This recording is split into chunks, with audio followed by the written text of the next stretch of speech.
अस्सलामुअलैकुम। Chapter 4 long question. पिछले lecture में बेटा हमने इसके शॉर्ट क्वेश्चंस मैंने आपके साथ शेयर किए थे। आज लॉन्ग क्वेश्चंस हैं। अल्हम्दुलिल्लाह ये चैप्टर कंप्लीट अपलोड हो चुका है यूट्यूब पे। आज इसका लास्ट लेक्चर है जो कि है लॉन्ग क्वेश्चंस। इसमें से कौन से आ सकते हैं बेटा?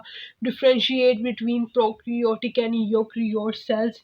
इसको भी मैंने बहुत ही इजी फॉर्म में यूट्यूब पे आपको समझाया था, सो आप देख सकते हैं अगर आपने वो अभी वॉच नहीं की video. What do you mean by about nucleus? Nucleus क्या होता है? Right a note on lysosomes and Golgi apparatus.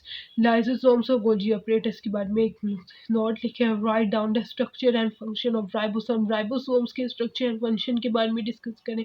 Describe the structure of cell wall. Cell wall का स्ट्रक्चर बेटा बताएं। What are plastids? प्लास्टिड्स क्या होती है, उसकी कौन कौन सी टाइप्स है उसको डिस्कस करें। Right the types of endoplasmic reticulum. Endoplasmic reticulum क्या होता है उसको उसकी डिफाइन करें, उसकी टाइप्स लिखें। Right note on meristematic tissues. Meristematic tissues क्या होते हैं उसकी टाइप्स लिखें। Describe the structure of cell membrane. Also draw diagram. Cell membrane को डिस्क्राइब करो। Right a note on osmosis and diffusion. Osmosis और डिफ्यूजन पे आपने एक नोट लिखना है। Right about active transport process. Active transport process क्या होता है इसके बारे में आप लिखें। इन सब क्वेश्चंस के नोट्स अवेलेबल हैं यूट्यूब के ऊपर, आप जाके वॉच करें और अपनी प्रिपरेशन को अच्छा बनाएं। अगर फिर भी आपको कोई सवाल हो बेटा तो please ask me on comment section. कोई भी सवाल है तो आप मुझसे पूछ